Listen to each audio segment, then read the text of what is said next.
ఆశ్చర్యకరుడు, ఆలోచనకర్త, అద్భుతకరుడైనటువంటి యేసుక్రీస్తు ప్రభు అతి శ్రేష్టమైన నామములో వీక్షకులందరికీ శుభములు. ఈ రోజున 40 దినాల ఉపవాస ప్రార్థన ధ్యానాలలో మనము 37వ దినానికి చేరుకున్నాం. ఈ 37వ దిన ధ్యానాంశము చూసినట్లయితే మత్తయి సువార్త 21వ అధ్యాయము 18 నుంచి 22 వచనాలు. మత్తయి సువార్త 21వ అధ్యాయం 18 నుంచి 22 వచనాలు చూసినట్లయితే మరి ఈ రోజున వాక్యాంశము ఫలింపని చెట్టు. ఇక్కడ మనం చూస్తే ఉదయమునందు పట్టణమునకు మరలా వెళుచున్నగా ఆయన ఆకలి కొనెను. అప్పుడు త్రోపక్కనున్న ఒక అంజూరపు చెట్టును చూచి దాని యొద్దకు రాగా దాని యందు ఆకులు తప్ప మరేమీ కనబడలేదు కనుక దాన్ని చూచి ఇక మీదట ఎన్నటికి నీవు కాపు కాయకుందువుగాక అని చెప్పెను. తక్షణమే ఆ అంజూరపు చెట్టు ఎండిపోయెను. ఇక్కడ ప్రభువారు మనం చూసినట్లయితే యేసుక్రీస్తు ప్రభువారు చెప్పినటువంటి మాటను జ్ఞాపకం చేసుకుందాం.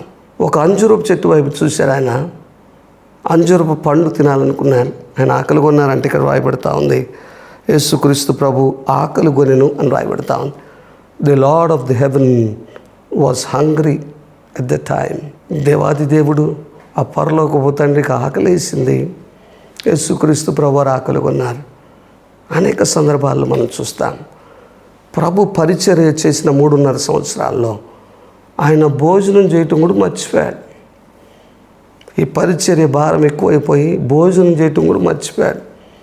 బైబిల్ గ్రంథంలో దాని గురించి కూడా రాయబడతా ఉంది. మార్కు సువార్త 3వ అధ్యాయం 20వ వచనంలో ఉంటుంది. అదేవిధంగా మార్కు సువార్త 6వ అధ్యాయం 31వ వచనంలో కూడా మనం చూస్తాం. యూదులు సాధారణంగా రోజుకి 2 సార్లు మాత్రమే భోజనం చేస్తారు. ఉదయం 10 గంటలకు, సాయంత్రం 6 నుంచి 7 గంటలకు ఒకసారి 2 సార్లు రోజుకి భోజనం చేస్తారు. ఇక్కడ యేసుక్రీస్తు ప్రభు వారు ఆకలి కొన్నారు.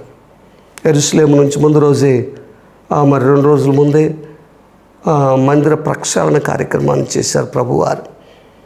అక్కడ గోవలు అమ్మేవారు, వారు దుర్వ్యాపారం చేస్తున్నటువంటి వారిని ఏంటి మందిరాన్ని దొంగల గుహగా చేశారని వారిని బయటకు పంపించి వేసి అక్కడ శుభ్రపరిచినట్లు దేవాలయాన్ని మనం గమనించవచ్చు. ఇక్కడ అది జరిగిన తర్వాత 2 రోజులకి జరుగుతూ ఉన్నాయి. ప్రభు యెరూషలేము నుంచి బేతనీ వైపుకు వెళ్తుండగా ఆకలి కొని అంజూరపు వృక్షాన్ని చూశారు. అంజూరపు వృక్షము అది పండ్లు కాసే సమయం అయితే కాదు, గుర్తుపెట్టుకోవాలి.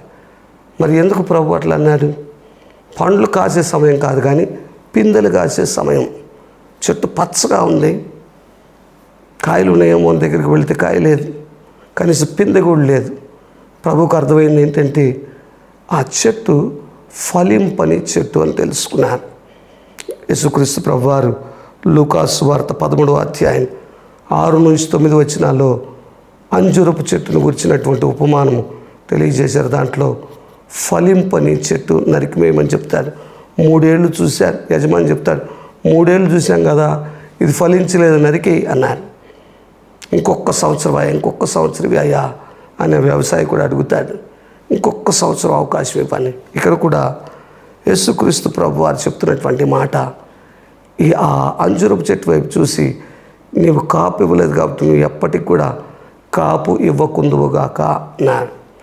ఆ అంజూరపు చెట్టును శపించినట్లు మనం చూస్తున్నాం. తక్షణమే ఎండిపోయాను అని రాయబడతా ఉంది. మార్కు సువార్త 11వ అధ్యాయంలో మనం చూసినట్లయితే ఈ అంజూరపు చెట్టు తర్వాత రోజుకంతా 24 గంటల్లో ఎండిపోయినట్లు 20వ వచనంలో చూస్తాం. మార్కు సువార్త 11వ అధ్యాయం 20వ వచనంలో 24 గంటల్లో వేర్లతో సహా ఎండిపోయిందంట అంజూరపు చెట్టు. వేర్లతో సహా ఎండిపోయినట్లు అక్కడ రాయబడతా ఉంది. ప్రభువు మాట పలికిన తర్వాత అది ఎండిపోవాల్సిందే. ఎందుకు ప్రభు ఎండిపోమని చెప్పారంటే అది ఫలము లేని చెట్టు, ఫలింపని చెట్టు. ఈ రోజున మన జీవితాల్లో కూడా, ఆత్మీయ జీవితాల్లో మనం ఫలించని స్థితిలో ఉన్నట్లయితే ఖచ్చితంగా నరకపాత్రులు అవుతాం అనే విషయాన్ని గుర్తుపెట్టుకోవాలి. ప్రభు మనల్ని ఏర్పరచుకుని దేనికి అంటే మనము వెళ్ళి ఫలించుటకును, మన ఫలము నిలిచి ఉండుటకు యేసుక్రీస్తు ప్రభువారు మనల్ని ఏర్పరచుకున్నారు. యోహాను సువార్త 15వ అధ్యాయం 16వ వచనం సెలవిస్తూ ఉంది. ఈ రోజున ఫలింపని చెట్టు ఒక విశ్వాసాన్ని సూచిస్తూ ఉంది. ఫలింపని చెట్టు ఖచ్చితంగా ప్రభు వాటిని నరికేసి నరకంలో వేస్తాడనే విషయాన్ని గుర్తుపెట్టుకోవాలి. బైబిల్ గ్రంథంలో మనం చూసినట్లయితే ఈ ఫలింపనిది అగ్నిలో వేయమని చెప్తూ ఉన్నాను.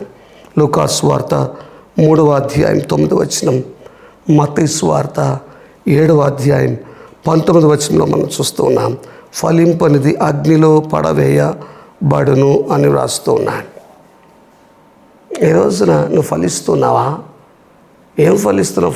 ఫలం అంటే 5 బిల్డింగ్లు కొన్నాను, 10 కార్లు కొన్నాను, అది కాదు ఫలం అంటే. ఆత్మఫలాలు ఫలించాలి. గలతీయులకు రాసిన పత్రిక 5వ అధ్యాయం 22వ వచనంలో ఉన్నటువంటి 9 ఆత్మఫలాలు ఫలించాలి.